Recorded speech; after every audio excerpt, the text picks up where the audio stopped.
I just want you to be honest about the trade-off, and it is that there will be fewer people in work. Let me be very clear. I will always answer your questions honestly, and I will not take any suggestion that I'm being dishonest in my answers. I'm telling you what the trade-off is. The trade-off was between breaking a manifesto commitment and raising national insurance on working people, or making difficult tax decisions in other places. Growth. You said you were all about growth. And with all your budget measures, the OBR forecasts the economy will grow by just over 1% this year, 2% next year, before falling back to around 1.5%. Is that it? Well, look, it's a good start. Is it? Yeah, I mean, if you remember... That sounds like the Tories. No, it's not, because if you look at the numbers under the Tories, it was 0.1, 0.2, and the economy dipped in... Still, it was 0.1, 0.2. The economy was dipping into recession. This is growth back into the British economy. That is a good thing. But do we want more growth? Absolutely we do. This is the first Labour budget of our term in office, and we're going to be working hard to get more growth right across the country. Let's talk about the national insurance tax rises. The OBR say they mean there will be fewer people in work as a result of those tax rises. That's not pro-growth. We made a promise on taxes at the election not to increase income tax, national insurance or VAT. That wasn't my question. On working people. No, but it's about the choice on national insurance, so it's relevant to your question. No, the question is about growth. And I'm saying to you, the OBR today, having looked at your national insurance tax rises, say it's going to push people out of the labour market. No, I'll politely push back. It is about the decision on national insurance, because we inherited a £22 billion black hole in the public finances. So the Chancellor had a choice at this budget. You either give an honest assessment of how much it costs to run the country, or you continue down the path the Tories took by not being honest with people about that. So you had to raise taxes today to clear the slate clean from the Conservatives and to build from that. Now, you could have done something like putting back national insurance that the Tories cut for the election in an unaffordable way, but we made a promise to the British people not to do that. So we were not going to do that, and we didn't do that. That does mean, as a consequence, there are other difficult decisions in tax, and those are the ones that we've set out today. I just want you to be honest about the trade-off, and it is that there will be fewer people in work. Let me be very clear. I will always answer your questions honestly, and I will not take any suggestion that I'm being dishonest in my answers. I'm telling you what the trade-off is. The trade-off was between breaking a manifesto commitment and raising national insurance on working people, or making difficult tax decisions in other places. That is the trade-off that we took, because we honoured our election promises to the British people. I understand what you're saying, I hear you. I'm asking you to accept what the OBR wrote today, which is your national insurance tax rises will mean fewer people are in work. You accept that? I accept everything in the OBR report, because we respect the independence of the OBR. Okay. What I'm telling you is that you have to make these difficult trade-offs, and that's what I'm explaining and answering your question. Well, I still don't think I've had an answer to the question. Well, I've given you one. How is pushing people out of work pro-growth? Well, because if you don't make the tax decisions to get public finances back onto a sustainable path, you end up in a situation like we did under the Conservatives, where you've got extra borrowing, you've got public services on their knees, you've got inflation going through the roof. That is not good for the economy, it's not good for working people, and it is not good for business. Okay. This budget resets the British economy and builds for the future, and I think that is good news for everybody. You hope. You don't know that yet.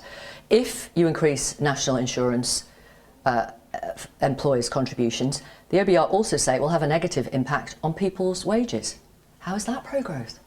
Well, let's talk about what does pro-growth mean, right? Pro-growth means that businesses are able to invest and grow. We want them to do that. That's why we've announced a whole host of measures today, including keeping corporation tax, the main tax that businesses pay, at the 25%, the lowest rate in the G7. You're ignoring my specific question about people's wages. No, I'm answering your question in terms of growth and business. So you keep corporation tax at a predictable level for business, something the last government didn't do. You invest in transport or housing or energy infrastructure, important for businesses. You make sure that workers who are sick can get an NHS appointment so they can go back to work. You make sure that parents who want to work full-time can drop their kids off at breakfast clubs at their primary schools. You make sure that further education colleges have the funding to train workers that are needed in those businesses. These are all things that we've announced today. Growth doesn't come down to one individual measure, it comes down to the whole package of measures that have been set out in the budget today. They also say, you mentioned business investment, they also say these national insurance tax rises will lead to a drop in business investment. How is that pro-growth? Well, let's look at what businesses are saying. I mean, Well, can I just show you the graph from the OBR? It's there. Well, I've seen it. Fine. So you know it's going down. Business investment is forecast to go down. But as a result, the OBR say, of your national insurance tax rises. But investment in the long term is predicted to grow, which is underlying the growth figures. How long is the long term? But when you look in the 5-year forecast of 28-29, and then the long-term growth projection for 10 years in the OBR report. Right. From now, it's going down, and then it kind of levels off a bit, lower than it is now. In 2030. To me, that's going down. And then it comes back up again.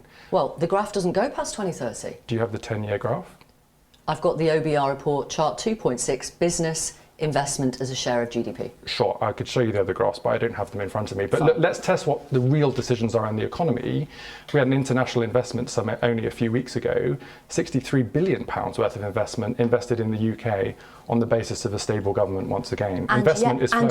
And yet, business investment, according to this OBR forecast, is going down, despite that investment summit. And of course, forecasts are based on assumptions. Businesses, when we talk to them, whether they're UK businesses or international investors, tell us that they want a whole host of reforms to the UK economy. There's money available that they want to invest in the UK, and we're working with them to unlock that.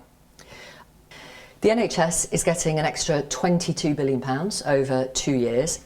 Wes Streeting and Keir Starmer used to say no new money for the NHS until there has been reform. The 22 billion isn't conditional on reform, though, is it? It is.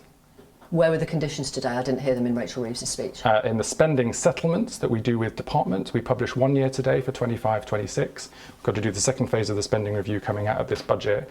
There is an absolute requirement, not just on the NHS, but all of our public services. So it's conditional, is it? Absolutely. There are conditions attached. Absolutely. Public services have to reform in order to improve better outcomes for people, but also to get their spending under control. So that's a big down payment today on the NHS. But they get the money before the reform, correct? But they have to deliver reforms alongside that. This is funding for 1 year, and then future years come in the second phase of the spending. And if they don't, do you, pause the funding for year 2 or something? Well, look, You said it's conditional, so... Well, it is conditional, but my colleagues... Well, so what are the conditions then? Well, all of my colleagues around the cabinet table, including the Prime Minister and Chancellor, are all fully signed up to this. I know, but what are the conditions? Well, the conditions are that, let's take health, for example. We've prioritised additional appointments and getting through the elective backlog, but there's a whole host of reforms where you need to get people out of hospital and being treated back in primary care or the community, because hospital is more expensive.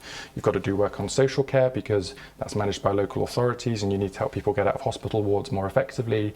There are lots of reforms in the system that have to be done because, quite frankly, in future years, the money will not be there to pay for a continuation of failing public services when there is increasing demand. That is something that all of us in this government understand. And yes, it's hard, but growth and reform are the watchwords of this government.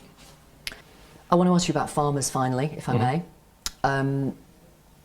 There are a lot of people in the farming community who are really unhappy. You said today that inheritance tax relief for farms will be limited to £1 million from April 26. For assets over £1 million, inheritance tax will now apply with 50% relief. The National Farmers Union says it's a disastrous budget for family farms that will snatch away the next generation's ability to carry on producing British food and see farmers forced to sell land to pay the tax. Do you accept that? Well, I hear their comment. I understand that they won't be happy about that tax decision. We've kept those thresholds and those allowances that you've mentioned, the first £1 million tax-free, then a 50% cut to the inheritance tax for amounts over that. But look, as I say, whether it's on this or employers' national insurance or protecting working people, you've got to get the numbers to add up because this is an honest budget after years of dishonesty from the Conservatives, and these were one of the decisions that we've had to take. Do you worry about farmers not being able to produce British food for British consumers? Of course we want British food produced in the UK. It's important for food security. So they won't be able to carry on doing that? Well, look, let's see how that rolls out over the years ahead. But look, of course we want British farmers to do well, and we want British food on our shelves in this country. There's no question about that. But we had to take this difficult decision on this tax alongside some others today in order to get the economy back on track, which at the macro level is important for farmers and farming communities as much as for everybody else. Jeremy Clarkson tweeted, "Farmers, I know that you have been shafted today." Kirsty Allsop tweeted, "Rachel Reeves has effed all farmers." What do you say to those two? Look, they're not here to defend themselves, but I think Jeremy and Kirsty are well-known Conservative supporters, so I wouldn't be surprised by them being unhappy with the decisions of a Labour government. They say they're speaking for farmers rather than themselves. Well, I mean, you have to ask them about that. Okay. Thank you very much, Mr. Jones. Thank you for talking to Newsnight. Pleasure.